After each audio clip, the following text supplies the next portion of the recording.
எரேமியாவின் புஸ்தகம் 32ஆம் அதிகாரம் 6 முதல் 15 வரை. அதற்கு எரேமியா சொன்னது, கர்த்தருடைய வார்த்தை எனக்கு உண்டாகி அவர், இதோ உன் பெரிய தகப்பனாகிய சல்லூமின் குமாரன் அனாமேயேல் உன்னிடத்தில் வந்து, ஆனதோத்தில் இருக்கிற என் நிலத்தை நீ வாங்கிக்கொள், அதை கொள்ளுகிறதற்கு உனக்கே மீட்கும் அதிகாரம் அடுத்ததென்று சொல்வான் என்று உரைத்தார். அப்படியே என் பெரிய மகனாகிய அனாமேயேல் கர்த்தருடைய வார்த்தையின்படி காவற்சாலையின் முற்றத்தில் நிலத்திற்கு வந்து, பென்யமீன் நாட்டு ஆனதோத்தில் உள்ள என் நிலத்தை நீர் வாங்கிக் கொள்ளும், சுதந்திர பாத்தியம் உமக்கு உண்டு, அதை மீட்கும் அதிகாரம் உமக்கெடுத்தது, அதை வாங்கிக் கொள்ளும் என்றான். அப்பொழுது அது கர்த்தருடைய வார்த்தை என்று அறிந்து கொண்டேன். ஆகையால் என் பெரிய தகப்பன் மகனாகிய அனாமேயேலின் கையிலே நான் ஆனதோத்தில் இருக்கிற அவனுடைய நிலத்தை கொண்டு அதன் விளைக்கிரயமாகிய 17 சேக்கலிடை வெள்ளியை அவனுக்கு நிறுத்து கொடுத்தேன். நான் பத்திரத்தில் கை எழுத்தையும் முத்திரையையும் போட்டு சாட்சிகளை வைத்து வெள்ளியை திராசிலே நிறுத்து கொடுத்த பின்பு, நான் சட்டத்துக்கும் வழக்கத்துக்கும் ஏற்றபடி முத்திரை போடப்பட்ட கிரய பத்திரத்தையும் திறந்திருக்கிற பிரதியையும் எடுத்து என் பெரிய மகனாகிய அனாமேயேலுடைய கண்களுக்கு முன்பாகவும் கிரயப்பத்திரத்தில் கையெழுத்து போட்ட சாட்சிகளுடைய கண்களுக்கு முன்பாகவும் காவற்சாலையின் முற்றத்தில் உட்கார்ந்திருக்கிற எல்லா யூதருடைய கண்களுக்கு முன்பாகவும் அதை மாசையாவின் குமாரனாகிய நேரியின் மகனாகிய பாரூக்கினிடத்தில் கொடுத்து, அவர்களுடைய கண்களுக்கு முன்பாக பாரூக்கை நோக்கி, இஸ்ரவேலின் தேவனாகிய சேனைகளின் கர்த்தர் சொல்லுகிறது என்னவென்றால், நீ முத்திரை போடப்பட்ட கிரய பத்திரமும் திறந்திருக்கிற பிரதி பத்திரமுமாகிய இந்த சாசனங்களை வாங்கி அவைகளை அநேக நாள் இருக்கும்படி அவைகளை ஒரு மண் பாண்டத்திலே வை. ஏனெனில் இனி இந்த தேசத்தில் வீடுகளும் நிலங்களும் திராட்சை தோட்டங்களும் கொள்ளப்படும் என்று இஸ்ரவேலின் தேவனாகிய சேனைகளின் கர்த்தர் சொல்லுகிறார் என்றேன். இனி நீங்கள் 18வது வசனத்தையும் வாசிக்கலாம். 1000 தலைமுறைகளுக்கும் கிருபை, திரும்ப ஒரு முறை வாசியுங்கள். 1000 தலைமுறைகளுக்கும் கிருபை செய்கிறது. எல்லாரும் உட்கார்ந்து கொள்ளலாம். கர்த்தருடைய வீட்டிலே அவர் நம்மை மகிழ பண்ணுவார். கர்த்தருடைய வீட்டிலே செய்யப்படும் ஜபங்களெல்லாம் அவர் செவி கொடுக்கிறார். மணவாட்டியின் ஜபத்தை அவர் தள்ளாத மணவாளன். இந்த இடத்திலே கர்த்தர் உங்கள் எல்லாரையும், அவரை நம்பி இருக்கிறவர்களை மகிழ பண்ணுவார். தேவன் பேசுகிற தேவன், பேச விரும்புகிற தேவன். ரொம்ப விருப்பப்படுவார் நம்மோடு பேச. கேட்குற நமக்கு இருக்கிற விருப்பத்தை பார்க்கலும் அவருக்கு ரொம்ப விருப்பம் அவர் பேசணும் என்று. அதனால் இருதயங்களை நன்றாய் திறந்து தேவன் என்ன பேசுகிறார் என்பதை கேளுங்கள். கர்த்தருடைய வார்த்தை உங்களை காப்பாற்றும், உங்களை சுகத்தோடு வைக்கும், உங்களுடைய உறுப்புகளை, உங்களுடைய சரீர அவயவங்களை, ஜீரண உறுப்புகளை சுகமாக்கும், உங்களுடைய எலும்புகளை சுகமாக்கக்கூடிய வல்லமை அவருடைய வார்த்தையிலே இருக்கிறது. நீங்கள் நிறைய கனவுகள் உள்ளவர்களாயிருப்பீர்கள், நிறைய விருப்பங்கள் உங்களுக்கு இருக்கும், கனவுகள்லாம் இருக்கும். அந்த கனவுகளெல்லாம் நிறைவேற வேண்டும் என்றால் தேவனுடைய வார்த்தையை கவனிக்க வேண்டும். அது நிறைவேற வைக்கும். அது போதாதென்று தேவன் புதிய தரிசனங்களையும் கனவுகளையும் அவர் கொடுப்பார், அவைகளையும் நிறைவேற்ற பண்ணுவார். அவர் சொல்லிய வசனங்கள் மூலமாக எல்லாவற்றையும் நிறைவேற்றி கொடுப்பார். அதனால தான் வார்த்தையை கவனமாக கவனிக்கணும். வசனத்தை மனப்பாடம் பண்ண வேண்டும். வசனங்களை அசட்டை செய்கிறவர்கள் முன்னேற மாட்டார்கள். அவர்கள் அவமதிக்கிறவர்களை பற்றி பைபிள் சொல்லுகிறது, திருவசனத்தை அவமதிக்கிறவன் நாசம் அடைவான்னு சொல்லியிருக்குது. Respect God's word, love God's word, read and meditate God's word, follow what the word of God says. இப்போ நாம் இங்கே வாசித்த இந்த வசனத்தில் ஒரு பெரிய வாக்குத்தத்தம் அங்கே அடங்கி இருக்கிறது. நான் உங்களுக்கு விளக்கி சொல்லுவேன். அதான் எல்லாம் அந்த பகுதியவே உங்களை வாசிக்க சொன்னேன். நிமிர்ந்து நான் கொடுக்கிற விளக்கத்தை கவனிங்க. எரேமியா தீர்க்கதரிசி அவனுடைய தாயின் கற்பத்திலே தேவன் அறிந்து கொண்டு தாயின் கற்பத்திலே பரிசுத்தமாக்கி அவனுக்கு ஒரு ஊழியத்தை கொடுத்து அவனுக்கு நிறைய விஷயங்களை தரிசனத்தில் காண்பித்து அவனை புலம்பலின் தீர்க்கதரிசியாய் அழுது அழுது அழுது முறையிடுகிற ஒரு தீர்க்கதரிசியாய் ஜனங்களுடைய பாவங்களுக்காக அவர்களுடைய காயங்களுக்காக அவன் மனம் கசந்து அழுது மன்றாடுகிற தீர்க்கதரிசியாக அவன் இருந்தான். அவனுடைய தாய் 7 பிள்ளைகளை பெற்றெடுத்த தாய் களைத்து போனாள், பின்பு மரித்து போனாள். ஆகவே தாய் இல்லாத பிள்ளைதான் இந்த எரேமியா.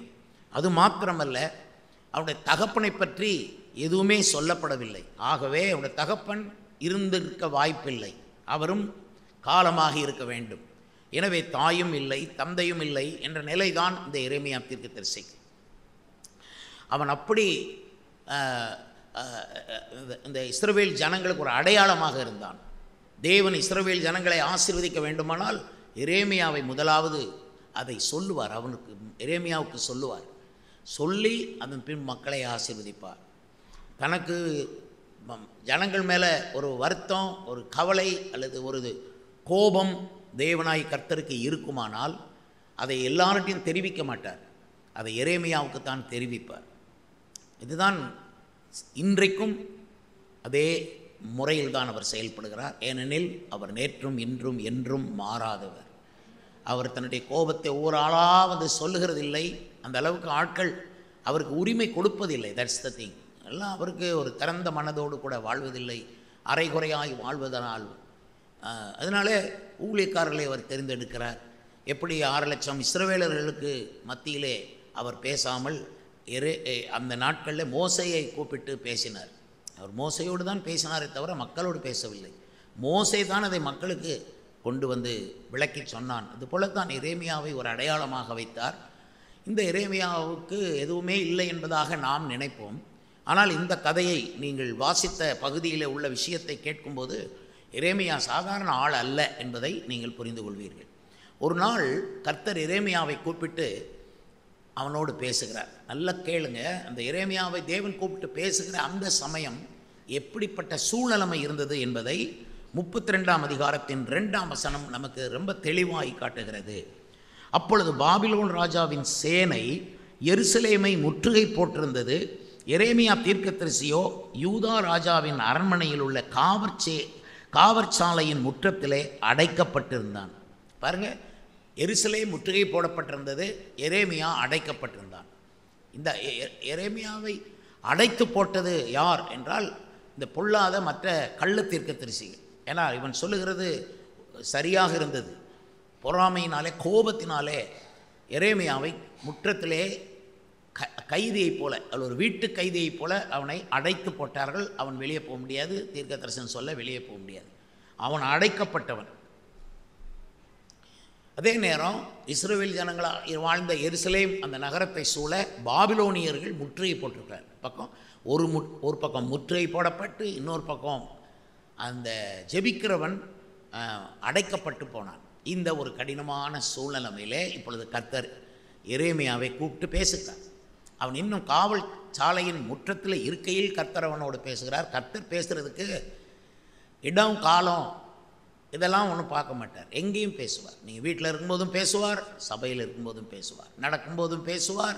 கஷ்டத்தின் நடுவிலே நீங்கள் அடைக்கப்பட்டிருந்த அப்பொழுதும் அவர் பேசுவார். சீசர்கள் அடைக்கப்பட்ட அறைக்குள்ளே இருந்தபோது இயேசு உள்ளே நுழைந்து உங்களுக்கு சமாதானம் என்று அவர் சொன்னார் என்பதை நாம் வேதத்திலே வாசிக்கிறோம் அல்லவா? அதே போல் அடைக்கப்பட்ட இடத்துக்குள்ளே வந்து பேசுகிறவர் நம்முடைய தேவனாகிய கர்த்தர். ஒருவேளை உங்களை சொந்த ஜனம் உங்களை அடைத்து போட்டிருக்கும், அல்லது உங்கள் மேல் விருப்பு கொண்டவர்கள் உங்களை அடைத்து போடுவார்கள். எங்கே அடைப்பார்கள்? அவிசுவாசத்துக்குள் உங்களை அடைத்து போடுவார்கள், அவநம்பிக்கைக்குள் உங்களை அடைத்து போடுவார்கள், சின்ன ஒரு வாழ்க்கைக்குள் உங்களை அடைத்து போடுவார்கள். ஒரு பக்கம் முற்றுகை, ஒரு பக்கம் அடைப்பு. இதன் நடுவிலே கர்த்தர் இல்லாமல் முடியாது. ஆனால் கர்த்தர் மிகுந்த இரக்கமுள்ளவர். நான் வாசித்த வசனத்தின்படி அவர் 1000 தலைமுறை மட்டும் கிருபை செய்கிற தேவன். 1000 தலைமுறை. அப்படி பார்க்கும் பொழுது எரேமியாவோடு கர்த்தர் பேசுகிற அந்த விஷயம் 1000 தலைமுறைக்கும் ஆசீர்வாதமான ஒரு விஷயமாகும். அது உண்மையானால் இன்றைக்கு இந்த செய்தியை கேட்கிற உங்கள் ஒவ்வொருவரும் தேவனுடைய வீட்டில் வந்து அமர்ந்திருக்கிற சிறியோர் பெரியோர் ஆண்கள் பெண்கள் எல்லாரோடு கூட கர்த்தர் பேசுகிற இன்றைய செய்தி 1000 தலைமுறைக்குரிய செய்தி ஆகும். இதை நீங்கள் நிச்சயப்படுத்திக் கொள்ள வேண்டும். ஏனால் நாம் வாசித்த இந்த வேத பகுதி இருக்கிற அதே வசன பகுதியில் தான் நாம் அதையும் வாசித்தோம். கர்த்தர் 1000 தலைமுறை, அவர் 1000 தலைமுறைக்கும் கிருபை செய்கிறவர் என்று வாசித்தோம். எரேமியா அதை சொன்னான். இங்கே ஒரு அற்புதம் நடந்தது. அதை கொண்டு பின்பு அவன் சொல்லுகிறான், 1000 தலைமுறை மட்டும் கிருபை செய்கிறவர் என்று. எல்லாரும் சத்தமிட்டு சொல்லுங்கள், கர்த்தாவே நீர் 1000 தலைமுறைகளுக்கும் கிருபை செய்கிறவர். ஹல்லேலூயா. பிரியமானவர்களே, எரேமியாவை அவன் காவல் சாலையின் முற்றத்திலே இருக்கையில் கர்த்தர் அவனை பார்த்து என்ன பேசினார் என்றால், இதோ உன் பெரிய தகப்பன் சல்லூமின் குமாரனாகிய அனாமேயேலின் என்கிறவன் உன்னிடத்தில் வந்து, ஆனதோத்தில் இருக்கிற என் நிலத்தை நீ வாங்கிக்கொள், அதை கொள்ளுகிறதற்கு உனக்கே மீட்கும் அதிகாரம் அடுத்தது என்று சொல்லுவான் என்று உரைத்தார். கர்த்தர் அந்த காவல் சாலையின் முற்றத்திலே எரேமியாவோடு பேசின அதே விஷயத்தின்படி அடுத்த நாள் அப்படியே என் பெரிய தகப்பன் மகனாகிய அனாமேயில் கர்த்தருடைய வார்த்தையின்படி காவல் சாலையின் முற்றத்தில் என்னிடத்திற்கு வந்து, பென்யமீன் நாட்டு ஆனதோத்தில் உள்ள என் நிலத்தை நீர் வாங்கிக் கொள்ளும் சுதந்திர பாத்தியம் உமக்குண்டு, அதை மீட்கும் அதிகாரம் உமக்கு அடுத்தது, அதை நீங்கள் வாங்கிக் கொள்ளும் என்றான். அப்பொழுது அது கர்த்தருடைய வார்த்தை என்று அறிந்து கொண்டேன் என்று எரேமியா சொல்கிறார். முதலாவது கர்த்தர் பேசினார், இப்படி ஒருவன் வருவான், அது யார்? உன் பெரிய தகப்பன், ஒரு நிலத்தை குறித்து உன்னிடத்தால சொல்லுவான் என்று கர்த்தர் பேசுகிறார். அதே போல் இன்னும் அவனுடைய பெரிய தகப்பனுடைய மகன் வருகிறான், வந்து அதே வார்த்தையை சொல்லுகிறான், அதை மீட்கும் அதிகாரம் உமக்கே உரியது, நீர்தான் அதை மீட்டுக்கொள்ள வேண்டும் என்று ஒரு நிலத்தை பற்றி எரேமியாவுக்கு சொல்லுகிறான். அப்படி சொல்லும்போது அது கர்த்தருடைய வார்த்தை என்று எரேமியா அறிந்து கொண்டான். பாருங்கள், கர்த்தர் உங்களோடு சில விஷயங்களை பேசலாம், அல்லது யாரோ ஒரு ஊழியக்காரர் உங்களோடு சில விஷயங்களை கர்த்தர் உனக்கு இதை செய்வார் என்று சொல்லலாம். ஆனால் அது கர்த்தர் தான் சொன்னாரா என்கிறதை நீங்கள் உறுதி செய்யும்படிக்கு இது போன்ற ஆவிக்குரிய சபையிலே நீங்கள் வந்து பலிபீடத்திலே கவனத்தை வைப்பீர்களானால், பலிபீடத்திலிருந்து அதே வார்த்தைகள் திரும்ப வெளிப்பட்டால் அவர்கள் சொன்ன வாக்குத்தத்தங்களோ தீர்க்க தரிசனங்களோ சரியாக நிறைவேறும். அது தேவனால் உண்டாயிற்று என்று நீங்கள் அறிந்து கொள்ளலாம். ஏனெனில் சில விஷயங்கள் தேவனால் உண்டாகாது.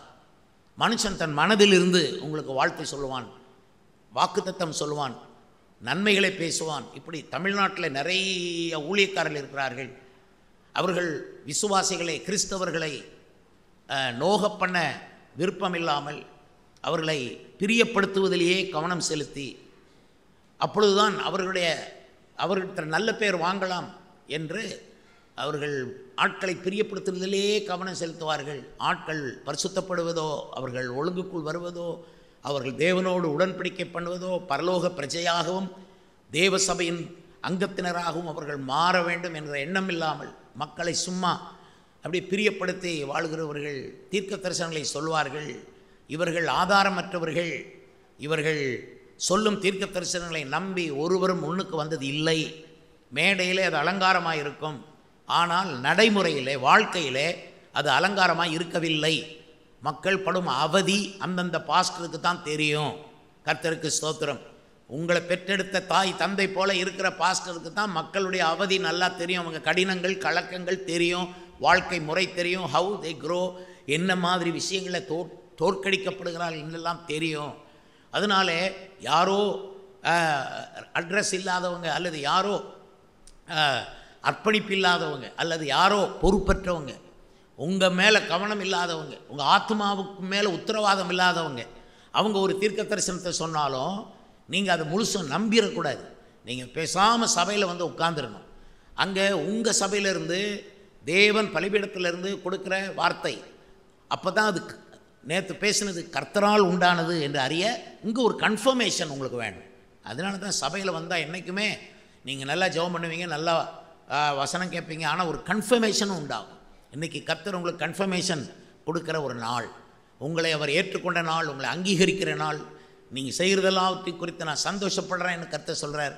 உன்னுடைய வாழ்க்கை எனக்கு திருப்தியாக இருக்குது, you are following my foot steps, என்னுடைய அடிச்சூடுகளை நீ பின்பற்றுகிறாய் என்று இங்கே வந்திருக்கிறவர்களோடு கூட கர்த்தர் பேசுகிறார். நீர் ஊர் உலகத்தை பின்பற்ற நீ பிரியப்படுத்த நீ வாழவில்லை, நீ என்னை பிரியப்படுத்த வந்திருக்கிறாய் என்று உங்களை குறித்து கர்த்தர் பிரியமாய் சொல்லுகிறார். ஆகவே இப்படித்தான் எரேமியாவோடு வந்து ஒரு கர்த்தரும் பேசினார், அவனுடைய பெரிய தகப்பனுடைய மகனும் வந்து பேசுகிறார். Same thing. எரேமியாவுக்கு தாய் இல்லை சொன்னேன், 7 பிள்ளைகளை பெற்றெடுத்த அந்த அம்மா இறந்து போச்சு, தகப்பனை பற்றி தெரியலை. ஆனால் எரேமியாவோட பெரிய தகப்பனை பற்றி இங்கே வருது. அப்போது நமக்கு தெரியாத சில விஷயங்கள் இருக்கத்தான் செய்யுது. எரேமியாவுக்கு யாரும் இல்லைன்னு நினைக்காதீங்க, அவன் ஒரு அனாதைன்னு நினைக்காதீங்க. அவனுக்கு ஒரு பெரிய தகப்பன் இருந்திருக்காரு. அந்த பெரிய தகப்பன் கிட்டத்தில் எரேமியாவுக்கு சேர வேண்டிய ஒரு நிலம் இருந்திருக்கு, ஒரு போர்ஷன் ஆஃப் லேண்டு.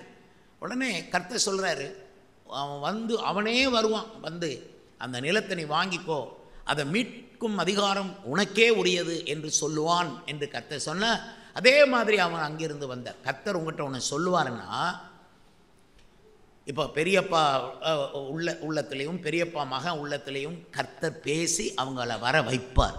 முதலாவது கர்த்தர் உங்களோடு பேசணும். அல்லேலூயா, அல்லேலூயா. இந்த விஷயம் உங்களுக்கு விளங்குதான் என்னமோ.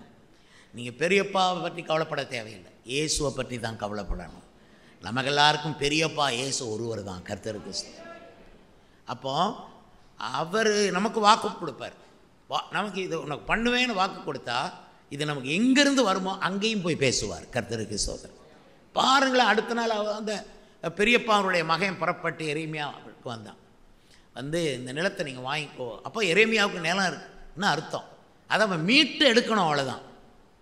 he has to claim and take it, அவ்வளோதான். மற்றபடி அவனுக்கு இருக்குது. கர்த்தருக்கு ஸ்தோத்திரம்.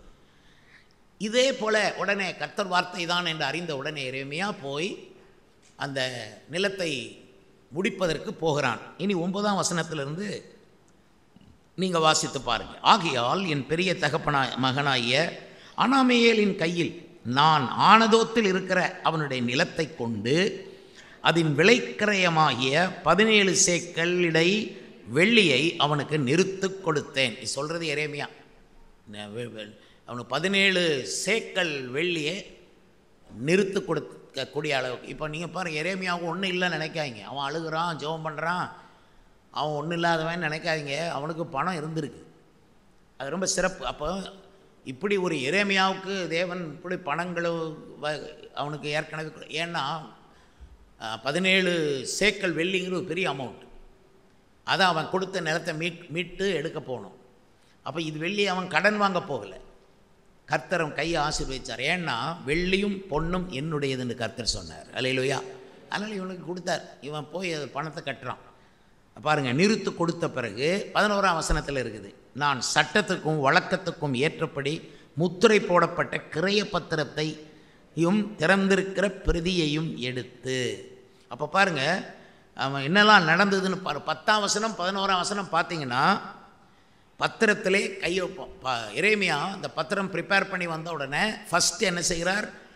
10ஆம் வசனம், நான் பத்திரத்தில் கையெழுத்தையும் அப்புறம் முத்திரையையும் போட்டு அப்புறம் சாட்சிகளை வைத்து அப்புறம் வெள்ளியை திராசிலே நிறுத்து கொடுத்த பின்பு அப்புறம் சட்டத்துக்கும் வழக்கத்துக்கும் ஏற்றபடி முத்திரையிடப்பட்ட கிரய பத்திரம், பிறகு திறந்திருக்கிற பிரதி பத்திரம், a copy of the document.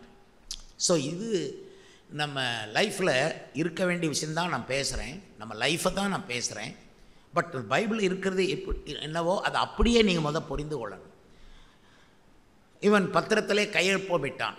இப்போ நம்மகிட்டையும் கர்த்தர் ஒரு பத்திரத்தை நீட்டுவார். உனக்கு சேர வேண்டிய ஆசீர்வாதங்களுக்கு ஒரு டாக்குமெண்ட்டை நீட்டுவார். உனக்கு சேர வேண்டிய ஆசீர்வாதங்கள், பரிசுத்த வாழ்க்கை, பரிசுத்தாவின் அபிஷேகம், கிருபாவரங்கள், பரலோகம், சரியா, ஜெபிக்கிற உரிமை, பிசாசு துரத்துற உரிமை, நோய்களை குணமாக்க உரிமை, இது அவ்வளவு அடங்கிய ஒரு பத்திரம் அவர் நம்மகிட்ட கொடுப்பார். கையெழுத்து போட வேண்டியது நம்முடைய வேலை. நீங்கள் கையெழுத்து போட்டிங்களா?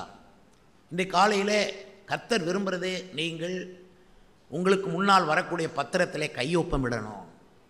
கையெழுத்து போட்டு தான் அவரை பின்பற்றணும். கையெழுத்து போடாமல் நீங்கள் வெறும் கிறிஸ்தவ வாழ்க்கை என்று சும்மா இருந்தால் அது வெறும் மதம், ரிலிஜன். கிறிஸ்தவ மதத்தில் இருப்பீங்க, பரலோகம் வரமாட்டீங்க. கோயிலுக்கு போவீங்க, பரலோகத்துக்கு வரமாட்டீங்க. இங்கே கையெழுத்து போடணும், பத்திரத்தில் கையெழுத்து போடணும். கர்த்தருக்கு ஸ்தோத்திரம். இயேசு அந்த பத்திரத்தை மீட்டெடுத்து நமக்கு கொண்டு வந்து கொடுக்குறார். நமக்கு பெரியப்பா அல்லது நமக்கு எஜமானன் நம்முடைய ஆண்டவர், நம்முடைய இரட்சகர் இயேசு, அவர் சிலுவையில் சிந்திய ரத்தத்தினாலே பத்திரத்தை மீட்டெடுத்து நமக்கு கொண்டு வந்து கொடுக்குறார். அந்த பத்திரத்தில் கையெழுத்து போடணும். உங்கள் லைஃபுக்குரிய பத்திரத்தை நீங்கள் கையெழுத்து போடணும். நான் இயேசுவை உண்மையாய் பின்பற்றுவேன், நான் பின்வாங்கி போக மாட்டேன், நான் இயேசுவை அல்லாமல் வேறு எதையும் வணங்க மாட்டேன். கையெழுத்து போட்டிங்களா? இயேசுவின் பின்னே போக துணிந்தேன், பின்னோக்கேன் நான் சைன் பண்ணிங்களா? நான் இயேசு கிறிஸ்து காட்டுகிற சத்திய வழியிலேயே நடப்பேன். என் ஊர் மக்களோ சொந்த பந்தமோ காட்டுகிற முறைமைகளின்படி நடக்க மாட்டேன். இந்திய முறைமையின்படி அல்ல, வேத முறைமையின்படி நான் நடப்பேன். கையெழுத்து போட்டிங்களா? இன்றைக்கும் இயேசுவானவர் கையெழுத்து கேட்குறார். பேதுருவை பார்த்தார் கடற்கரையில், என்னை பின்பற்றி வா, உன்னை மனுஷர்களை பிடிக்கிறவர் ஆக்குவேன் அப்படின்னார். உடனே அவன் பின்பற்றி போனான். என்ன அர்த்தம்னா அங்கனே சைன் வாங்கிட்டார்னு அர்த்தம். பிறகு கொஞ்ச நாள் கழித்து அவர்களுக்குள்ள ஒரு குழப்பம் வந்த போது, நீங்களும் என்னை விட்டு போய்விட மனதாக இருக்கிறீர்களா, போகிறதா இருந்தால் பத்திரத்தை கிழிச்சு போட்டு தான் நீங்கள் போகணும். ஏற்கனவே you have signed the document. உடனே பேதுரு சொன்னான், எங்கே போவோம், யாரிடத்தில் போவோம், நித்திய ஜீவ வசனங்கள் உம்மிடத்தில் உண்டு என்றான். அதாவது நான் ஏற்கனவே சைன் பண்ணிட்டேன், இனி நான் எங்கே போவேன்? இயேசுவே உம்முடைய பிள்ளையாய் சைன் பண்ணிட்டேன், உம்முடைய மனவாட்டியாக சைன் பண்ணிட்டேன், உம்முடைய ஊழியக்காரனாக சைன் பண்ணிட்டேன், உம்மையே பின்பற்றும்படி சைன் பண்ணிட்டேன். I have signed in the document, heavenly டாக்குமெண்ட்டில் சைன் பண்ணிட்டேன். நான் இங்கே போவேன், யாரிடத்தில் போவோம் என்று பேதுரு சொன்னான். கர்த்தருக்கு ஸ்தோத்திரம் உண்டாவதாக. இன்றைக்கு உங்களுக்கு முன்னால் கர்த்தர் நின்று சைன் பண்ணியான்னு கேட்குறார். நீ இங்கேயும் அங்கேயுமா வாழ முடியாது. இயேசுன் பின்னால் போக ஒரே வழிதான். நீ ரெண்டு வழியில் நடக்க முடியாது. நீ இயேசுவின் வழியில் நடக்கணுமானா கையெழுத்திட்டு முழு இருதயத்தோடு கையெழுத்து போடு. ஆண்டவருக்கு ஸ்தோத்திரம். அருமையானவர்களே, அப்படித்தான் நம்ம எல்லாரும் கையெழுத்து போட்டு இயேசுனுடைய பாதத்தில் வந்திருக்கிறோம். நம்ம இயேசுவின் மேல் விசுவாசித்த விசுவாசமும் நம்முடைய அர்ப்பணிப்பும் கையெழுத்தாகவே மாறிவிடுகிறது. நான் பல ஆண்டு 1969 வருடம் 68 ஞானஸ்நானம் எடுத்தேன், ரட்சிக்கப்பட்டேன். ஆனால் 69 தான் ஞானஸ்நானம் எடுத்தேன். அது 68 டிசம்பர் 25 ரட்சிக்கப்பட்டது. 69ஆம் ஆண்டு தான் அப்போ நான் ஞானஸ்நானம் எடுத்தேன். 1969 கையெழுத்திட்டேன், இயேசுவை பின்பற்றுவேன். எனக்கு ஊரும் வேண்டாம், உலகமும் வேண்டாம், சொந்தம் வேண்டாம், வேறு எதுவுமே எனக்கு வேண்டாம், பாவம் வேண்டாம், லோகம் வேண்டாம். நான் அப்படி தான் பாட்டெல்லாம் பாடுவேன். பாவம் வேண்டாம், லோகம் வேண்டாம், இயேசு எனக்கு போதும், இயேசு போதுமே என்ற பாட்டு எனக்கு ரொம்ப பிரயோஜனமாக இருந்தது. பொன் பொருள் வேண்டாம், இயேசு போதும், மண்ணாசை வேண்டாம், இயேசு போதும், பாவமே வேண்டாம், இயேசு போதும், இந்த லோகமே வேண்டாம், இயேசு போதும். அந்த அளவுக்கு கையெழுத்து போட்டேன் நான். கர்த்தருக்கு ஸ்தோத்திரம். அந்த கையெழுத்து இன்னைக்கு வரைக்கும் பிதாவுக்கு முன்பாக இருக்குது. அல்லேலூயா. அந்த கையெழுத்து போட்டவங்க தான் அங்கே பரலோகத்துக்குள்ளே நுழைய முடியும். தூதர்கள் வாளியில் நின்று கையெழுத்து இருக்கான்னு பார்ப்பாங்க. நண்பர்களே, இயேசுவுக்கு had you signed for Jesus, இயேசுவுக்காக கையெழுத்து போட்டிங்களா? சிலர் பிசாசுக்கு கையெழுத்து போட்டு பிசாசு அவனை கொலைகாரனாக்கி, குடிகாரனாக்கி, பாவியாக்கி, அவனை கேவலமாக்கி, அவனை கோமாளியாக்கி, கடைசியில் அவனை சிறைச்சாலையில் சாக வைக்குது. பிசாசானவனுக்கு கையெழுத்து போடாதீங்க, இயேசுவுக்கு கையெழுத்து போடுங்க. ஹல்லேலூயா. சைன் பண்ணி ஃபாலோ பண்ணுங்கள், எழுதி கொடுத்து ஃபாலோ பண்ணுங்கள். கர்த்தருக்கு ஸ்தோத்திரம். என் பாட்டில் கூட ஒரு சகோதரர் எழுதினார், நான் நம்முடைய பிள்ளைங்கிறத நான் எழுதி கொடுக்குறேன், நான் உடைய மகன்தான், இனிமேல் நான் பாவத்துக்கு போக மாட்டேன், திரும்பி பார்க்க மாட்டேன், இனிமேல் நான் பாவ வழியில் நடக்க மாட்டேன், நான் சைன் பண்ணுறேன். அப்போ பாருங்கள், இப்போ வாசிக்கிறது 10ஆம் வசனம். நான் பத்திரத்தில் கையெழுத்தையும் அப்புறம் முத்திரையையும் போட்டு சீல் பண்ணணும். பொதுவாக ஏன் சீல் பண்ணுவாங்க? நீங்கள் ஒரு பத்திரம் முடிக்கிறீங்க, சீல் பண்ணுறீங்க, யார் சீல் பண்ணுவா? நம்ம சீல் பண்ண மாட்டோம். அந்த அரசாங்க முத்திரை, கர்த்தருக்கு ஸ்தோத்திரம். அதுக்கு தான் அந்த டாக்குமெண்ட்டை எழுதுறதே முத்திரை பத்திரத்தில் தான் எழுதுவாங்க. பிறகு அவங்க அரசாங்க முத்திரையை போடுவாங்க. அந்த அரசாங்கத்தில், அந்த நாட்டில், அந்த அரசாங்கத்துக்கு கீழே நீங்கள் ஒரு பெரிய நிலத்தை நீங்கள் முடிவு செய்கிறீங்க. அப்போ நீங்கள் முத்திரை போடணும். இப்போ நம்ம வந்து பரலோக ராஜ்யத்துக்கு உரியவங்கன்னு முத்திரை நம்ம கையெழுத்து போட்டாச்சு, அவரை ஃபாலோ பண்ணுவேன்னு. இப்போ அவர் வந்து அதை ஏற்றுக்கொள்ளணும் இல்லையா? சரி, நீ கையெழுத்து போட்ட, அவர் கையெழுத்து போடணும்ல. அவர் என்ன பண்ணுறாருன்னா சீலே போடுறார், முத்திரையே போடுறார். அவர் போடுறது நம்ம தமிழ்நாட்டு முத்திரை இல்லை, தமிழ்நாட்டு சீல் போடுறதில்லை, அல்லது இந்திய தேசத்தின் சீல் போடுறதில்லை, பரலோக ராஜ்யத்தின் சீலை போடுறார். அதனால தான் நமக்கு பரலோக எண்ணம் வருது, பரலோக சிந்தை வருது, பரலோக பிள்ளைகளாக வாழ்கிறோம். இந்த பூமியில் இருந்தாலும் பரலோக பிரஜைகளாக நம்ம வாழ்கிறோம். பரலோகத்தில் இருந்து நமக்கு சாட்சி வருது, நல்ல பேர் வருது. நமக்கு வேண்டிய நன்மையான எந்த ஈவும் பரத்திலிருந்து உண்டாகி ஜோதியின் பிதாவிலிருந்து இறங்குது. நம்ம ஜெபிக்கும் பொழுதும் நம்ம கண்களை பூமிக்கு பார்க்க மாட்டோம், பரமபிதாவேன்னு அங்கே பார்க்குறோம். ஏன்னா நமக்கு அத்தனையும் பரலோகத்தில் வைக்கப்பட்டிருக்கிறது. அசையாத நகரம் பரலோகத்திலே, சகல சுதந்திரமும், வாடாத சுதந்திரம், அழியாத சுதந்திரம், மாசற்ற சுதந்திரம் நமக்கு பரலோகத்திலே வைக்கப்பட்டிருக்கிறது. அதனால தான் அந்த சுதந்திரமாகிய கிரயத்தை நீங்கள் செலுத்தணும். அவன் 17 சேக்கல் வெள்ளியை நெருத்து கொடுத்தான். நம்ம அப்படி கூட கொடுக்க தேவையில்லாமல் இயேசு ஆக்கியிருக்கார். அவன் எரேமியா பழைய ஏற்பாட்டு காலத்தில் வாழ்ந்தான். அவன் 17 சேக்கல் வெள்ளியை நிறுத்து கொடுத்து அவன் நிலத்தை அவன் மீட்டெடுத்துக்கான். அவன் நிலத்தை அவன் உரிமையை மீட்கவே அவன் அவ்வளோ பணம் செலவழிக்க வேண்டியதாயிட்டு. நம்ம அது கூட செலவழிக்க தேவையில்லை. ஏன்னா இயேசு கிறிஸ்து அவர் வந்து வெள்ளினாலும் பொன்னினாலும் நம்ம மீட்டுக்கொள்ளவில்லை, தம்முடைய சொந்த இரத்தத்தினாலே நம்ம மீட்டுக்கொண்டார். அதனால் வெள்ளியும் பேச முடியாது, பொன்னும் பேச முடியாது, இயேசுவின் ரத்தம் பேசும். அல்லேலூயா. ஆபேலின் ரத்தம் பேசினதை பார்க்கலாம் அதிகமான நன்மைகளை நமக்காக பேசுகிற இயேசுவினுடைய ரத்தம் நமக்காக ஒரு முத்திரை போல இருக்குது. இயேசுவின் ரத்தத்தின் முத்திரை நம்ம நெற்றியிலே, நம்ம இருதயத்திலே, நம்ம பிள்ளைகளுடைய நெற்றியிலே, பிள்ளைகளுடைய இருதயத்திலே போடப்பட்டிருக்கிறது. முத்திரை பெற்றவர்கள் பாக்கியவான்கள். முத்திரை பெற்ற சுத்தர்கள் பாடி மகிழ்ந்து பரலோகத்துக்கு செல்வார்கள். நீங்கள் மீட்கப்படும் நாளுக்கென்று முத்திரையாக பெற்ற பரிசுத்த ஆவியை தூக்கப்படுத்தாதிருங்கள் என்றும் வேதம் சொல்லுகிறது. ஆம், நம்முடைய தேவனாய் கர்த்தர் நமக்கு போடுகிற முத்திரை பரிசுத்தாவின் மூலமாக போடப்படுகிற முத்திரை. ஸோ நம்ம கையெழுத்து போட்டோம், அவர் முத்திரை போட்டார். கர்த்தருக்கு ஸ்தோத்திரம். நீ தேவனுடைய பிள்ளை என்கிற முத்திரை உனக்கு போடப்பட்டது. நீ நீதிமான் என்கிற முத்திரை உனக்கு போடப்பட்டது. நீ கிருபை பெற்றவள் என்கிற முத்திரை உனக்கு போடப்பட்டது. நீ வாக்குத்தத்தத்தின் சுதந்திரவாளி என்கிற முத்திரை உனக்கு போடப்பட்டது. நீ பரிசுத்த சபையின் அங்கத்தினர் என்கிற முத்திரையை உனக்கு போட்டிருக்கிறார். இனி சுகவாழ்வுக்குரியவன் என்கிற முத்திரை உனக்கு போட்டிருக்கிறது. இனி ஆசீர்வதிக்கப்பட்டவள் என்கிற முத்திரை உனக்கு போடப்பட்டிருக்கிறது. அந்த முத்திரையை தாண்டி வேறு எதுவும் உனக்கு நடக்காது. அல்லேலூயா. ஏன்னா அவர் போட்ட முத்திரை, நீ சுதந்திரவாளி, நீ ஆசீர்வதிக்கப்பட்டவன், நீ வெற்றி சிறக்கிறவன், நீ ஜெயித்து வருகிறவன், நீ நிறைய படிக்கிறவன், நீ நிறைய சம்பாதிக்கிறவன், உலகத்தை ஆளுகிறவன், எல்லாத்தையும் ஆண்டு கொள்வாயாக என்கிறதான நிலைமையிலே கர்த்தர் உங்களுக்கும் எனக்கும் முத்திரை போட்டிருக்கிறார். என் மேல் இருக்கிற முத்திரை, உங்கள் மேல் இருக்கிற முத்திரை அடுத்தவர்கள் பார்க்க முடியாது, ஆனால் பிசாசு மட்டும் பார்க்க முடியும். அந்த முத்திரையை கண்டு பிசாசு விலகுவான். ஹல்லேலூயா. அந்த முத்திரையை கண்டு தீங்கானவர்கள் உன்னிடத்தில் வரமாட்டார்கள். கிண்டல் பண்ணுறவங்க, பரியாசம் பண்ணுறவங்க, அழுக்காக பேசுகிறவங்க, அநாகரிகமாக பேசுகிறவங்கள அவங்க கிட்ட வராமல் இருப்பதற்கு அந்த முத்திரை அப்படி ஜெகஜோதியாக நிற்கும். ஹல்லேலூயா. உண்மையில் முத்திரை போடப்பட்ட பரிசுத்தவான்கள் நீங்கள் ஒவ்வொருவரும் முத்திரை போடப்பட்டவர்கள். நீ வாசியுங்கள், பத்திரத்துக்கு கையெழுத்தையும் முத்திரையையும் அதுக்கப்புறம் சாட்சிகளையும் வைத்து. அதுக்கப்புறம் என்ன பண்ணணுமா? நீங்கள் வந்து ஒரு நிலத்தை முடிக்கணும்னாலுமே இதே வழக்கம்தான். நீங்கள் கையெழுத்து போட்டால் மட்டும் பத்தாது, ஆவியானவர் முத்திரையும் போட்டாச்சு, இனி சாட்சிகள் வேணும்.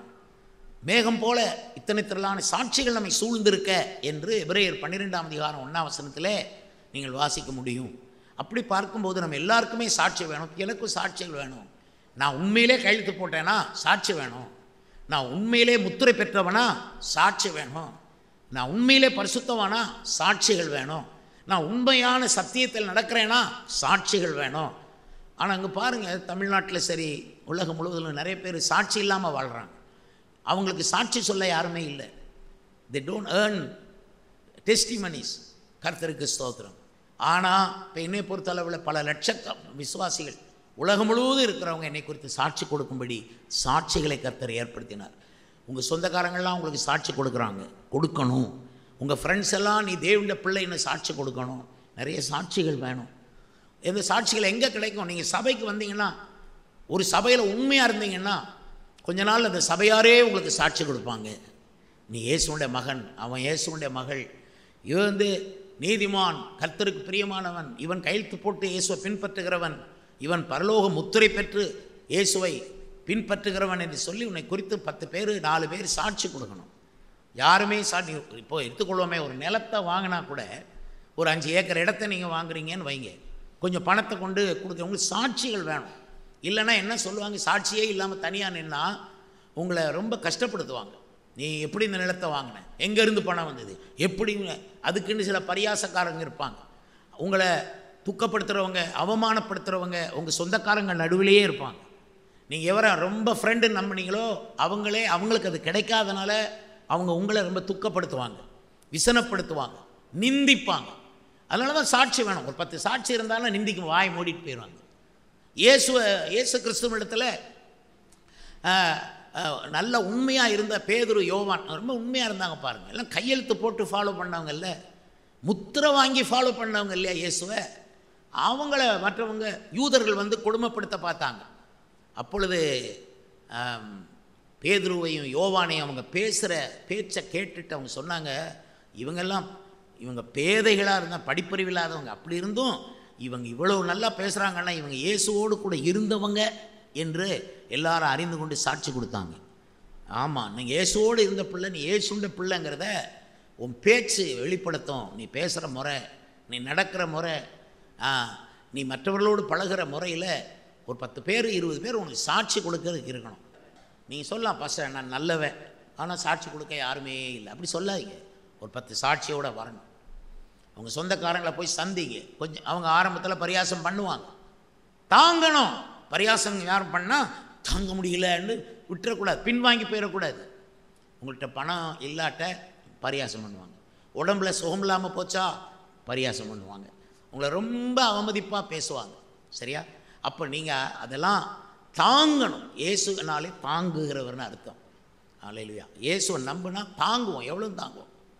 நாங்களாம் எவ்வளோ தாங்கியிருப்போம், நிந்தை எவ்வளோ தாங்கியிருப்போம், பரியாசங்களை எவ்வளோ எங்கள் முதுகுக்கு பின்னால் அவங்க எத்தனை பேர் பேசியிருப்பாங்க. எங்கிட்ட வந்து ஷோ காட்டிட்டு பின்னால் போய் என்ன மாதிரி பேசுனாங்க. அது அவ்வளவு தாங்கிறதுக்கான இதயம் கொடுத்தாரு பாருங்க. அந்த இயேசு தான் நல்லவர். அல்லேலூயா. இயேசுனால தான் தாங்கணும். நாங்கள் எவ்வளவும் மன்னிப்போம், தலையில் கொட்டினாலும் குனிவோம். இயேசுவா வந்து எங்களை நிமிர்ந்து நிற்க பண்ணுற வரைக்கும் குனிறானேன்னு கொட்டாதீங்க, நிமிர்ந்துருவான் ஒரு நாள். அல்லேலூயா. அதனால் நீங்கள் தாங்கணும். இன்றைக்கி பரிசுத்த ஆவியானோட வார்த்தை, மகளே உன் தாங்க முடியாமல் கஷ்டப்படுறிய, ஏன் உன் கணவர் எதுவும் சொன்னால் தாங்க மாட்டேங்கிற, உன் பிள்ளைகள் எதுவும் சொன்னால் தாங்க மாட்டேங்கிற, ஊரார் எதுவும் சொன்னால் தாங்க மாட்டேங்க. அப்படி இருக்கக்கூடாது. எதையும் தாங்கும் இதயம் உங்களுக்கு வேணும். அல்லேலூயா. எனக்கு பிடித்த பாட்டு, எதையும் தாங்கும் ஒரு இதயம் தாரும், அந்த பாட்டு எனக்கு ரொம்ப பிடிக்கும். அந்த மாதிரி ஒரு இதயம் வேணும். இயேசுவை நம்பியாச்சா இதயம் கல்லாயிரணும். அல்லேலூயா. தாங்குவேன், நீ என்னத்தை சொல்லு, நான் தாங்குவேன். இயேசுவை என்னெல்லாமோ சொன்னாங்க, அவர் அப்படியே தாங்கினார். நீ தேவனுடைய குமாரனே ஆனால் சிலுவிலிருந்து இறங்கி வா, அப்போ நம்புகிறோம் நாங்கள். அப்போ கூட அவர் அங்கே இருதயத்தை கல்லாக்கி இயேசுவை ஃபாலோ பண்ணணும். அல்லேலூயா. சின்ன சின்ன விஷயங்களையும் தாங்க முடியாமல் வீட்டில் துக்கப்பட்டு ஓரமாக சாப்பிடாமல் உட்காந்துக்கிட்டு, எனக்கு தெரியல யாரோ அப்படி இருக்கிறீங்க. அதனால தான் கர்த்தர் பேசுகிறார். நீ உன் புருஷன்கிட்ட துக்கப்படக்கூடாது. உன் ஒய்ஃப் சொல்கிறது எனக்கு தாங்க முடியாமல் நீ அவதிப்படக்கூடாது. உனக்கு ஏன் கோவம் வருது? தாங்க முடியாதனால தான் கோவம் வருது. அவன் என்ன இப்படி சொல்கிறது? இன்னும் கோவம் வருது. ஏன் கோவம் வருது? உன்னால் தாங்க முடியல. தாங்குற சக்தி நமக்கு இருந்தால் கோவமே பட மாட்டோம். ஆண்டவருக்கு ஸ்தோத்திரம். கோவம் வராது. பரவாயில்லன்ட்டு போயிட்டே இருப்போம். ஏசு கிறிஸ்து உயிரோடு இருக்கிற வரைக்கும் எவ்வளவு நம்ம தாங்கலாம் சார். எவ்வளோ தாங்குகிறோமோ அவ்வளோத்துக்கும் ஒரு பரிசு கர்த்தர் வச்சுருக்கிறார். நீங்கள் தாங்குறவங்களாக இருக்கிறது மட்டுமல்ல, நீங்கள் ஏதாவது பேசணுமானா யார்கிட்ட பேசுகிறீங்களோ அவங்களும் தாங்கும் சக்தி உடையவங்களான்னு யோசித்து பேசுங்க. சில தாங்கும் சக்தி இல்லாதவங்கள்ட்ட போய் நீங்கள் பேசுனீங்கன்னா அவன் துவண்டு போயிடுவான், வருத்தப்பட்டு போயிடுவான், அவனை இடற பண்ணிடுவீங்க, அவன் மனத்தாங்கல் அடைஞ்சிருவான், அப்புறம் குற்றம் உங்கள் மேலே தான் சுமரும். அதனால் அவன் தாங்குவானா, அவள் தாங்குவாளா, நான் இப்படி சொன்ன அவன் தாங்குவானான்னு செக் பண்ணணும். உங்கள் மனைவி தாங்குவாளான்னு தெரியாமல் நீ எப்படி புருஷனாக இருக்க முடியும்? அவள் தாங்குவாளா, இதெல்லாம் நான் சொல்லக்கூடாது, அவள் தாங்க மாட்டா அப்படின்னு அறிஞ்சிருக்கணும். என் கணவருக்கு இதுக்கு மேலே பேசுனா தாங்க மாட்டாருன்னு லெவல் தெரிந்திருக்கணும். ஒரு லெவலும் இல்லாமல் இருக்கக்கூடாது. அது என்னவோ நீ பரிசுத்தவாட்டி என்பதற்கு உன் கணவன் தான் சாட்சி, நீ பரிசுத்தவான் என்பதற்கு உன் மனைவி பிள்ளைகள் சாட்சி. சாட்சிகளை ஏற்படுத்தணும். அதெல்லாமல் நீங்கள் உண்மையிலே கையெழுத்து போட்டு முத்திரை பெற்று வந்த விசுவாசிகளா என்கிறதற்கு ஊழியக்காரர்கள் பலத்த சாட்சி. கர்த்தருக்கு ஸ்தோத்திரம். உங்கள் பாஸ்டர் உங்களுக்கு பலத்த சாட்சி. வேறையா ஒரு பாஸ்டர் வந்து சாட்சி சொன்ன உங்களை பற்றி 1000 பேர் 10,000 பேர் சொன்ன மாதிரி. கர்த்தருக்கு ஸ்தோத்திரம். ஆமாம், உங்கள் கல்யாண வீட்டில் வந்து உங்களை பற்றி 2 வார்த்தை நல்லது சொன்னாலும் 2000 வார்த்தை சொன்ன மாதிரி. வேறு எவருக்கும் தகுதியே கிடையாது உங்களை பற்றி சாட்சி சொல்ல. நாங்கள் உங்களோடய வாழ்கிறோம், உங்களுக்காக ஜெபம் பண்ணுறோம், உங்களுக்கு பிரசங்கம் பண்ணுறோம், உங்களுடைய மகளாக நாங்கள் வாழுகிறோம். உங்களை நாங்கள் மகளாக ஏற்றுக்கொண்டு தாய் தகப்பனாக வாழ்கிறோம். அப்போ எங்களுக்கு அவ்வளோ உரிமை இருக்குது. நாங்கள் தான் பலமான சாட்சி உங்களுக்கு. அதான் சொல்லுவேன், நீ யாருங்கிறது உன் பாஸ்டர்கிட்ட கேட்டால் தெரியும். அதனால் கேட்பேன், show me your pastor, I will tell who you are. நீ உன் பாஸ்டரை காட்டு, நீ யாருன்னு நான் சொல்கிறேன். ஏன்னா உன் பாஸ்டர் வழியாக தான் உண்மையான சாட்சி வரும். ஊரே உன்னை ஓஹோன்னு புகழலாம், ஆனால் உன் பாஸ்டர்கிட்ட கேட்கணும். நோ நோ நோ, ஊரே புகழுது, ஆனாலும் உன் பாஸ்டர் உன்னை பற்றி என்ன சொல்கிறாங்க என்று நான் கேட்பேன். பாஸ்டர் சொல்லிட்டா அதுக்கு மேலே மறு பேச்சே இல்லை. இதுதாங்க உண்மை. நிறைய பேர் இன்றைக்கி தவறாக ஊழியம் செய்கிறாங்க, தவறாக பேசுகிறாங்க. அவங்க சபையில் இருந்ததும் இல்லை, சபைகளை கட்டி எழுப்புனதும் இல்லை, சபையில் ஒரு பயணியர் மினிஸ்டராக அல்லது பயணியர் பாஸ்டராக இருந்ததும் இல்லை. அவங்க சபையினுடைய அந்தஸ்து தெரியாது, சபையில் இருக்க கஷ்டம் தெரியாது, சபையினுடைய அஸ்திபாரம் தெரியாது, சபையின் 7 உபதேசம் தெரியாது, சபையினுடைய ஒருமைப்பாட்டை பற்றி அவங்களுக்கு ஒன்றுமே தெரியாது, சபை மக்களுடைய கஷ்ட நஷ்டங்கள் ஒன்றுமே தெரியாது. அப்படிப்பட்டவங்க சபையை குறித்து குறைவாகவோ தவறாகவோ பேசினால் அவங்க மேலே பழி போய் சேரும். அது தவறு. அப்படிப்பட்டவங்க நிறைய தமிழ்நாட்டில் உண்டு. ஆனால் உண்மையான சபை சாட்சிகளை நம்பி இருக்குது. நண்பர்களே, சாட்சிகள் எனக்கும் வேணும். நான் நீதிமானாங்கிறதுக்கு நான் சாட்சி சொல்லி பிரயோஜனம் இல்லை. என்னை குறித்து சாட்சி சொல்ல சுற்றி நிறைய பேர் இருக்கணும். நீ நீதிமான் என்று நீ மட்டும் உன்னை குறித்து சாட்சி சொல்லவும். எனக்கு சிலர் சொல்லுவாங்க, எனக்கு யாருமே சாட்சி சொல்ல வேண்டாம், கர்த்தர் எனக்கு சாட்சி. அப்படி சொல்லாதீங்க. பூமியில் இருக்கிற பரியந்தம் உங்களை பற்றி ஒரு 10 பேர் 20 பேர் 50 பேர் சாட்சி சொல்லணும். அவங்க உங்கள் மூலமாக ரட்சிக்கப்பட்டவங்களாக இருப்பாங்க. அவங்க உங்கள் மூலமாக ஞானஸ்நானம், நீங்கள் பெற்ற ஆவிக்குரிய பிள்ளைகள் தான் உங்களை பற்றி நல்ல சாட்சி கொடுக்கும்.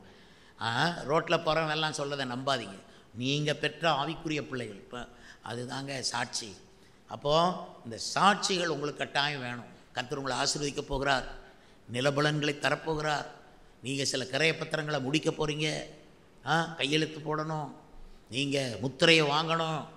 அது எந்த சட்டத்தின்படின்னு பாருங்கள். 11ஆம் வசனத்தில், நான் சட்டத்துக்கும் வழக்கத்துக்கும் ஏற்றபடி முத்திரை போடப்பட்ட கிரய பத்திரத்தையும் பிரதி பத்திரத்தையும் எடுத்து. அப்போது சட்டத்துக்கும் வழக்கத்துக்கும் ஏற்றபடி முத்திரை போடப்பட்ட பத்திரங்கள், கிரய பத்திரம். இன்றைக்கி கர்த்தர் உங்களுக்கு கிரய பத்திரத்தை அவர் கொடுக்க போகிறார். நீ தான் கிரயம் பண்ணி நீ என்ன கிரயம் செலுத்துவன்னு கேட்குறார். அவன் 17 சேக்கல் வெள்ளியை கொடுத்து வாங்கினான் அந்த நிலத்தை. அவனுக்குரிய நிலம், அவன் ஒருத்தனுக்கு தான் மீட்க முடியும். அதுக்கே 17 சேக்கல் வெள்ளியை கொடுத்து அதை மீட்டுக்கொள்கிறான்.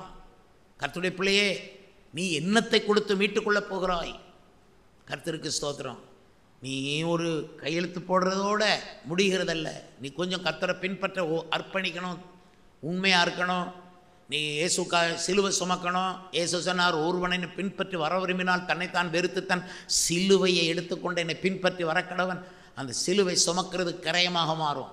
நீங்கள் உபவாசம் பண்ணி ஜெபிக்கிறது கிரயமாக மாறும். நீங்கள் செலுத்துகிற கிரயமாகும். என்னத்தை செலுத்துவோம்?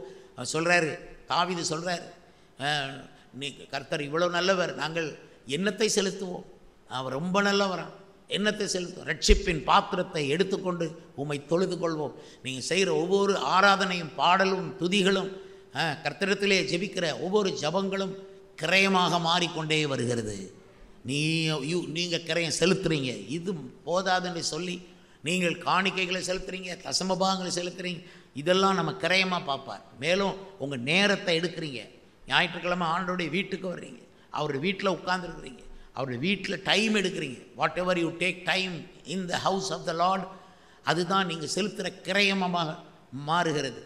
நீங்கள் சிந்துகிற ஒவ்வொரு கண்ணீரும் கிரயமாக மாறுகிறது. கர்த்தருடைய வார்த்தையை கேட்கும்போது ஒவ்வொரு செய்தி நமக்குள்ளே வருது. உங்கள் சார்பில் நாங்கள் நல்ல பிரசங்கங்களை எடுத்து கிரயம் செலுத்தி கொண்டிருக்கிறோம். we are paying for you. hallelujah. நீங்கள் நினைக்கலாம் you are paying for us என்று. அல்ல, எங்களுக்காக நீங்கள் பே பண்ணாலும் உங்கள் ஒருவருக்காக நாங்கள் திறப்பில் நின்று உங்களுக்காக கிரயம் செலுத்தி கொண்டிருப்போம். அதனால் உபவாச நாட்களை நாங்கள் வழிவகுக்கிறோம். கர்த்தருக்கு ஸ்தோத்திரம். இந்த சத்தத்தை எங்கிருந்து யார் கேட்டாலும் உங்களுக்கு நல்ல செய்தி காத்திருக்கிறது. கூடிய சீக்கிரத்தில் இந்த வருடத்து நல்ல செய்தி என்று எடுத்துக்கொள்ளுங்கள். நீங்கள் உங்களுக்குரிய இடத்தை மீட்பீர்கள். அல்லேலூயா. உங்களுக்கு உரிய ஆசீர்வாதங்களை மீட்டெடுப்பீர்கள். ஏனென்றால் உங்கள் ஒவ்வொரு சார்பிலும் ஒரு இடம் இருக்கிறது. இங்கேயும் ஒரு இடம், பரலோகத்திலையும் ஒரு இடம். அதை நீங்கள் மீட்டெடுக்கிறதுக்கு ஆயத்தமாகுங்கள். நீ அல்லாமல் வேறு யாரும் மீட்டெடுக்க முடியாது. உன் நிலத்தை அல்லது உன் ஆசீர்வாதத்தை மீட்டெடுக்க சின்ன பிரசங்கிமார்களும் வரமாட்டாங்க, பெரிய பிரசங்கிமார்களும் வரமாட்டாங்க. பிரசங்கிமார்கள் மீட்டெடுக்க தெரியாது. அவர்கள் மீட்டெடுக்க உரிமை யாரும் கொடுக்கல அவங்களுக்கு. நண்பர்களே, உனக்காக தாய் போல தந்தை போல சுதந்திரவாளியாக இருக்கிற ஒரு மேய்ப்பன், மீட்டெடுக்கும் சக்தி வாய்ந்தவன். அது மட்டுமல்ல, ஒவ்வொரு விசுவாசிக்கும் அந்த உரிமை கொடுத்துருக்கிறார். நீங்கள் எந்த பிரசங்கியாட்டையும் போய் எனக்கா ஜெபம் பண்ணுங்கன்னு சொல்லவே தேவையில்லை. உனக்கு இருக்கிற விசுவாசத்தில் நீங்கள் மீட்டெடுக்கலாம் உங்களுடைய நிலங்களை, உங்களுடைய உரிமைகளை, உங்களுடைய வாக்குத்தத்தங்களை, உங்களுடைய சரீர சுகத்தை. இதை இன்றைக்கு கர்த்தர் ரிலீஸ் பண்ணுகிறார். நீ கையெழுத்து போடு. கர்த்தருக்கு ஸ்தோத்திரம். நான் முத்திர வைக்கிறேன், சாட்சிகளை நான் ஏற்ற வேளையில் ஏராளமாக தருவேன் என்று சொல்லி நீ ஒரு ஒரிஜினல் பத்திரத்தையும் வச்சுக்கோ, கிரைய பத்திரத்தில் ஒரு காப்பியையும் எடுத்துரு, ரெண்டையும் வை சொல்லிட்டு 14ஆம் வசனத்தில் சொல்கிறார். இஸ்ரவேலின் தேவனாகிய கர்த்தர் சொல்லுகிறது என்னவென்றால், நீ முத்திரை போடப்பட்ட கிரைய பத்திரமும் திறந்திருக்கிற பிரதிபத்திரமுமாகிய இந்த சாசனங்களை வாங்கி அவைகள் அநேக நாள் இருக்கும்படி அவைகளை ஒரு மண்பாண்டத்திலே வை. ஏனெனில் இனி இந்த தேசத்தில் வீடுகளும் நிலங்களும் திராட்சை தோட்டங்களும் கொல்லப்படும் என்று இஸ்ரவேலின் தேவனாகிய கர்த்தர் சொல்லுகிறார் என்றே. அருமையானவர்களே, அது முத்திரை போடப்பட்ட கிரைய பத்திரமும் திறந்த இருக்கிற ஒரு பிரதி பத்திரம், இந்த காப்பி, இது ரெண்டையும் ஆண்டவர் சொன்னார். ரெண்டையும் எடுத்து ஒரு மண் பாண்டத்தில் போட்டு அநேக நாள் அது பாதுகாக்கப்படும்படி வை. நல்லா சொல்கிறத நல்லா கவனிங்க. அந்த ஒரிஜினல் பத்திரத்தையும் நீ எடுக்க தேவையில்லை, அந்த காப்பி டூப்ளிகேட் பத்திரத்தையும் நீ எடுக்க தேவையில்லை. ரெண்டையும் ஒரு மண்பாண்டத்தில் போட்டு அநேக நாள் வை. அநேக நாள்னால் நான் என்ன கருத்து கொள்கிறேன், 18ஆம் வசனத்தில் இருக்குது, 1000 தலைமுறைகளுக்கும் கிருபை செய்கிறவர். அப்போ அந்த மண்பாண்டத்திலே அந்த பத்திரங்களை நீ எவ்வளோ நாள் வைக்கலாம்? 1000 தலைமுறைக்கு அந்த பத்திரங்கள் பத்திரமாக இருக்கும். அந்த பத்திரத்தின்படி உனக்கு, உன் பிள்ளைகளுக்கு, உன் பிள்ளைகளின் பிள்ளைகளுக்கு அந்த சுதந்திரங்கள்லாம் கிடைக்கும். இன்றைக்கி உன் ஜபம் 1000 தலைமுறை வரைக்கும் உன் பிள்ளைகளை ஆசீர்வதித்து கொண்டே இருக்க போகுது. அவ்வளோத்தையும் நீ அங்கே பத்திரத்தை பத்திரமாக வைன்னு ஏன் சொல்லணும்? சில பேர் பத்திரங்களை தூக்கிட்டு வக்கீல்கிட்ட அலையிறது, கோர்ட்டுக்கு அலையிறது, இதை வச்சு கடனை வாங்கிறது. பத்திரத்தை தூக்கிட்டு அலையவே தேவையில்லை. உனக்கு வேண்டியதெல்லாம் கர்த்தர் சப்ளை பண்ணுவார். உனக்கு வழக்கே கிடையாது. ஆண்டவர் வழக்கில்லாத நிலத்தை அவர் கொடுக்க வல்லவராக இருக்கிறார். இது எந்த நேரத்தில் இந்த நிலத்தை வாங்குற சொன்னார்னா, பாபிலோனியர்கள் முற்றுகை போட்டாச்சு, எரேமியா தீர்க்கதரிசி அடைப்பட்டிருக்கிறான். இதே சிச்சுவேஷன் உங்களுக்கு இருக்குன்னு வைங்க. பாஸ்டர், எனக்கு நிறைய முற்றுகை இருக்குது, நான் அடைக்கப்பட்டிருக்கிறேன், என்னை அடைச்சி போட்டதே பிசாசு அல்ல, என்னை அடைச்சி போட்டது என் சந்தேகங்கள், என்னுடைய மை அன்பிலீஃப், என்னால் நம்ப முடியல. ரெண்டாவது, நெகட்டிவ் வேர்ட்ஸ், என்னை சுற்றி இருக்கிற எதிர்மறையான வார்த்தைகள் தான் என்னை முற்றுகையே போட்டு என்னை அடைச்சி போட்டுருச்சு பாஸ்டர். அது முடியாது என்ற வார்த்தை. எப்போ பாரு ஜெபம், அது உன்னால் முடியாது. நீ படிக்கணும், அது என்னால் முடியாது. நல்லா சம்பாதிக்கணும், அது முடியாது. உனக்கு என்ன திறமை இருக்குது, நீ எங்கே முடியாது முடியாது முடியாது. சுற்றிலும் முடியாது முடியாது முடியாது முடியாதுங்கிற எண்ணங்கள்.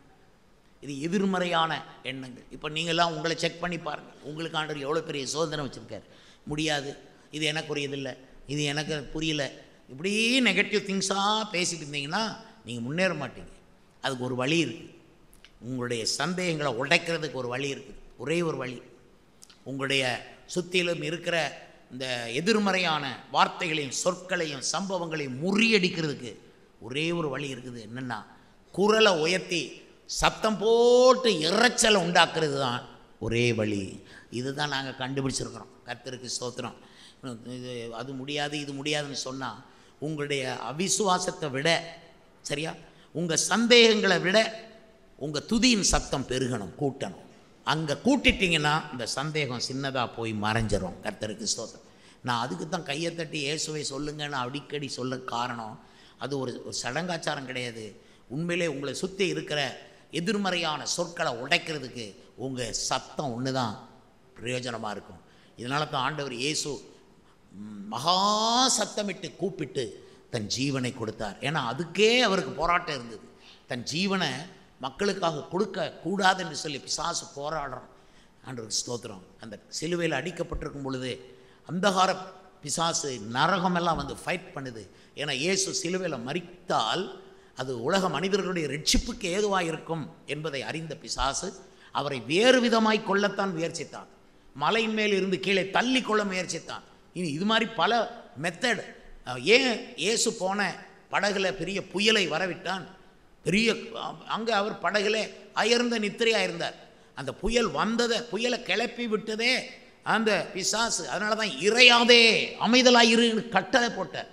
அது தேவனால் உண்டாயிருக்குமானால் அவர் அமைதியாக சொல்லியிருக்கலாம். இது சத்தம் போட்டார், அமைதியாயிரு என்று. ஆண்டவருக்கு ஸ்தோத்திரம். பிசாசு உங்கள் வாழ்க்கையில் புயலை அனுப்ப முடியும், எதிர்ப்பு அனுப்ப முடியும். உங்களுக்குள்ளே இருந்து உனக்கு முடியாது, இது நடக்காது, எல்லா எதிர்மறையான வார்த்தைகளும் உங்களுக்குள்ளேருந்து வர வைப்பான். நீ ஊழியம் செய்ய முடியாது, உன்னை யாரும் நம்ப மாட்டாங்க, உனக்கு ஆத்துமாக்கள் நீ ஒரு ஆளையும் ரட்சிப்புக்குள் நடத்த போகிறதில்லை, நீ சொல்கிற ரட்சிப்பின் சுவிசேஷம் யாரும் ஏற்றுக்கிற மாட்டாங்க, இப்படி சொல்லிகிட்டே இருப்பான். எனக்கு எவ்வளோ எதிர்மறையான வார்த்தைகள். எதிர்மறையான வார்த்தையை சொல்கிறதுக்கு தூரத்துலேருந்து யாரும் வரமாட்டாங்க, பக்கத்தில் இருக்கிறவங்களே சொல்லுவாங்க முடியாது முடியாது. நான் எந்த திட்டத்தை போட்டாலும் முடியாதுன்னு சொல்கிறதுக்கு 4 பேர் எழுப்பி நிற்பாங்க. ஆண்டவருக்கு ஸ்தோத்திரம். அதன் நடுவில் தான் துதியின் கோட்டை திட்டத்தை போட்டோம். அதுக்கும் போய் முடியாதுன்னு சொல்லாமல் அதுக்கு மாறான சகல இடைஞ்சல்களையும் பண்ண பார்ப்பாங்க. ஆனால் இது எல்லாத்துக்கும் மேலே நான் சத்தம் போட்டேன், துதியின் கோட்டையை கொடுக்கிறார் சத்தம் போட்டு வந்துட்டு இல்லை. அல்லேலூயா. துதியின் கோட்டையை ஏன் கேட்பாங்க? இப்படிப்பட்ட ஒரு ஆலயத்தை, இப்படி ஒரு சபையை ஏன் கேட்பாங்கன்னா சத்தத்துக்கு தான். ஆரம்ப காலத்தில் பெந்தகோஸ்த சபைன்னா ரொம்ப சத்தம் போடுற சபைன்னு பேரே இருக்குது. வேறு ஒன்றும் சொல்ல வேண்டாம், போர்டெல்லாம் பார்க்க வேண்டாம். உங்கள் வீட்டு பக்கத்தில் பெரிய சத்தம் கேட்க, அதான் ஆவிக்குரிய சபை, போங்க. அங்கே போனால் தான் உங்களுக்கு பிசாசு ஓடும், நோய் ஓடும், ரட்சிக்கப்படுவீங்க, பரிசுத்தமாக வாழ்வீங்க, அங்கே போங்க. உண்மையிலே நானும் அதுதான் கண்டுபிடிச்சேன். அந்த இரைச்சல் சத்தம். கர்த்தருக்கு ஸ்தோத்திரம். சொல்லுங்கள், நீங்கள் இயேசுவை துதிக்கிற துதி எவ்வளோ இருக்கணும்? உங்கள் அவிசுவாசங்களுக்கு மேலே இருக்கணும். உங்களுக்கு வர சந்தேகங்களுக்கு மேலே உச்சியில் சவுண்டு போடுங்க. உனக்கு குழந்தை பாக்கியமே இருக்காதுன்னு உங்களுக்கு இயற்கை சொல்லும், வயிறு சொல்லும், உங்கள் எல்லாரும் சொல்லுவாங்க. அதை தாண்டி இயேசுவேன்னு சொல்லுங்கள், அது உண்டாயிருக்கும். கர்த்தருக்கு ஸ்தோத்திரம். கர்த்தர் அற்புதமானவர். எத்தனை தலைமுறை? 1000 தலைமுறைக்கு. இன்றைக்கி எங்கே உட்காந்துருக்குறோம்? 1000 தலைமுறைக்கு லாபம் நமக்கு வந்தாச்சு. ஆனால் கையெழுத்து போடு, முத்திரையை வாங்கிக்கோ, சாட்சிகளை வை. எனக்கு யாருமே சாட்சி இல்லை, நான் தனிப்பிறவி அப்படி சொல்லாதீங்க. அதனால் சபையில் எல்லார்ட்டையும் நல்ல பேர் வாங்கணும், பாஸ்டர்கிட்ட நல்ல உண்மையாக நடந்து கொள்ளணும், உபதேசத்தின்படி நடக்கணும், நடிக்கக்கூடாது, அப்படி தாழ்மையாக இருக்கிற மாதிரியெல்லாம் ஒன்றும் பண்ணக்கூடாது. நீங்களாக இருங்க, ஓப்பனாக இருங்க, ஃபீல் ஃப்ரீ. இந்த சபைக்குள்ளே வரும்போது நீங்கள் தாராளமாக வந்துங்க, சந்தோஷமாக வாங்க, உங்கள் வீட்டுக்கு வந்த மாதிரி வாங்க. பாஸ்டர்கிட்ட பேசும்போது யாரோ அதிகாரி அப்படி பேசாங்க, உங்கள் அண்ணன் மாதிரி பேசுங்க, உங்கள் தம்பி மாதிரி பேசுங்க, உங்கள் மகன் மாதிரி பேசுங்க, உங்கள் அப்பா மாதிரி நீங்கள் பேசுங்க. அந்நியர்கிட்ட பேசுகிற மாதிரி நடுங்கிட்டு பேச தேவையில்லை. ஆனால் என் பிள்ளைகளை எங்கள் வீட்டில் போகணுன்னு நடுங்கிட்டா இருக்காங்க, தோளில் மேறி ஏறி உட்காந்துக்கிடுவாங்க. நீங்கள் உட்காராங்க தாங்க மாட்டேன். ஆனால் உரிமையோடு நீங்கள் பேசணும். அவங்க பாஸ்டர்கிட்ட உரிமையான நீங்கள் பேசணும். எதையும் ஒழிச்சு வைக்காங்க. எப்படி சொல்ல முடியாது அப்படி யோசிக்காங்க. நீ எங்கிட்ட சொல்லாமல் வேறு எவர்கிட்ட சொல்லி நீ நல்ல வாழ்க்கை வாழ்ந்துட போகிற? பாஸ்டர் மாட்டி சொல்லு. சில பாஸ்டர்கிட்ட சொல்லிடுறாங்க, அவன் ஊரெல்லாம் சொல்லிடுவாங்க. உங்கள் கதைகளை, உங்கள் ரகசியங்களை வெளியில் சொல்லிடுவாங்க, மைக்கில் சொல்லிடுவாங்க. அதெல்லாம் வேண்டாம். கர்த்தருக்கு பயந்து உண்மையாக இருக்கிற உங்களுக்காக திறப்பில் நிற்கிற உங்கள் பாஸ்டர்கிட்ட சொல்லலாம். ஆண்டவருக்கு ஸ்தோத்திரம். பயப்படாதீங்க. எனக்கு தெரியாது, இந்த வருஷத்தில் உங்களில் நிறைய பேர் நிலங்களை முடிக்க போகிறீங்க. கர்த்தருக்கு கிரயங்கள் பத்திரங்களை போட போகிறீங்க. நீங்கள் வீடுகளை கட்டி அதில் வாழ போகிறீங்க. பாபிலோன் ராஜா நினச்சி உங்களை முற்றுகையை உடைச்சி தள்ளிடுவார். நேபுகாத்நேச்சாரை அழித்து போட்டார் கர்த்தர். அதே மாதிரி உங்களுக்கு வரக்கூடிய எதிர்மறையான சொற்களையோ ஆட்களையோ இடைஞ்சல் பண்ணுறவங்களையோ மாற்றி போட்டு உங்களுக்கு நிலங்கள் கிடைக்க பண்ணுவார். இந்த பாரதலத்தின் சொந்தக்காரர் பேசுகிறார், உனக்கு ஒரு இடத்தை கொடுப்பேன், நீ வீடு கட்டுவாய். அதான் அந்த வசனம் முடியும் போது வருது. நீ எங்கேயும் போன்ற கிரய பத்திரமா வை. இனிமேல் உன் நிலத்து மேலே ஒரு கேஸும் வராது. உன் நிலத்து மேலே நீ கேஸ் வந்து பத்திரத்தை எடுத்துகிட்டு ஒவ்வொரு கோர்ட்டாக அலைய தேவையில்லை. பத்திரத்தை நீ மண்பாண்டத்தில் போட்டு வை. 1000 தலைமுறைக்கும் உனக்கு ஒரு வழக்கம் இல்லை, ஒரு பிரச்சனையும் இல்லை. உன் இடத்துல ஒரு எறும்பு கூட உள்ளே வராது. ஒரு திருடன், ஒரு பொல்லாப்பு, ஒரு பிசாசு உள்ள வராது. பொல்லாப்பு உனக்கு நேரிடாது. வாதை உன் கூடாரத்தை அணுகாது. வேலி அடைத்த கர்த்தருடைய காப்பார். ஏலிமேனே, இப்போ கோஷமிடுங்கள். உங்கள் சந்தேகங்களை விட உங்கள் சத்தத்தை உயர்த்துங்க. கை தட்டி கொண்டு இயேசுவே இயேசுவே என்று சொல்லுங்க. சொல்லுங்க, நாமத்தை சொல்லி கூப்பிடுங்க.